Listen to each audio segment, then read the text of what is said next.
আজকাল বিভিন্ন news channel, YouTube channel, সব জায়গাতে আমাদের নতুন মুখ্যমন্ত্রী শুভেন্দু অধিকারীকে নিয়ে আলোচনা চলছে। সেই দল বদলানো, আদর্শ বদলানো, পলিটিক্স, এইসব নিয়ে তর্কের পর তর্ক হয়েই যাচ্ছে। এবার আমি বিষয়টাকে একটু অন্যভাবে দেখতে চাইছি। ওনার রাজনৈতিক পরিচয় সরিয়ে ওনাকে শুধু আপনি একজন প্রফেশনাল পলিটিশিয়ান হিসাবে দেখুন। একটা জিনিস কিন্তু অস্বীকার করা কোনোভাবেই যাবে না, শুভেন্দু অধিকারী প্রত্যেকটা রাজনৈতিক পরিসরে গিয়ে শিখেছেন, খেটেছেন, সিস্টেমকে বুঝেছেন, মানুষ বুঝেছেন, তারপর সেই অভিজ্ঞতাকে ব্যবহার করে পরের স্তরে ওঠার জন্য ঠিকঠাকভাবে ব্যবহার করেছেন। এইটাই হচ্ছে টিপিক্যাল ওই হান্টার মেন্টালিটি বা একটা শিকারীর মতো মনোভাব। প্রথমে যেমন কংগ্রেসের ইকোসিস্টেমে থেকে উনি রাজনীতিটাকে একটু শিখেছেন, তারপর তৃণমূল কংগ্রেস নামে এই প্রতিষ্ঠানটাকে জড় থেকে উপরে নিয়ে তুলে গেছেন, আর তারপর লাস্টে একটা বিজেপির মতো ন্যাশনাল স্ট্রাকচারে গিয়ে নিজের জায়গা তৈরি করে নিয়েছেন। এগুলো কিন্তু হঠাৎ এক আধ দিনে হয় না, আর এগুলো কিন্তু কেউ ওনাকে দিয়ে দেয়নি, সব কিছু ও নিজে অর্জন করেছে।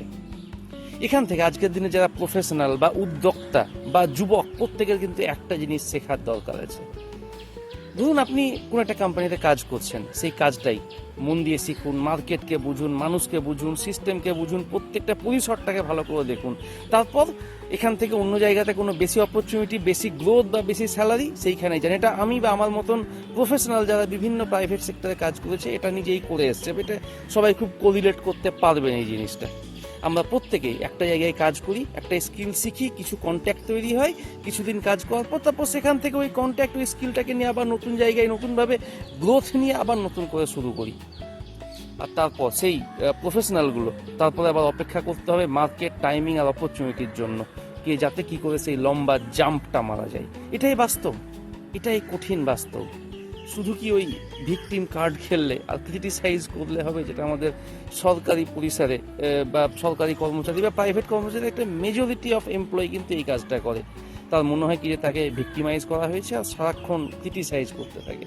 কিন্তু ওখান থেকে বেরিয়ে এসে এই আমাদের শুভেন্দু অধিকারীর জার্নিতে যদি একজন কন্ট্রিবিউটারের মেন্টালিটি আপনি দেখতে যদি পান, আপনি পেয়ে যাবেন।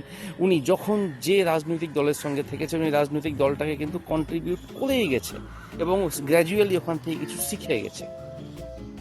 এখানে একটা জিনিস কিন্তু পরিষ্কার, যে যখন উনি যে দলে ছিলেন সেই দলে কিন্তু পুরো কমিটমেন্ট দিয়ে কাজ করে গেছেন।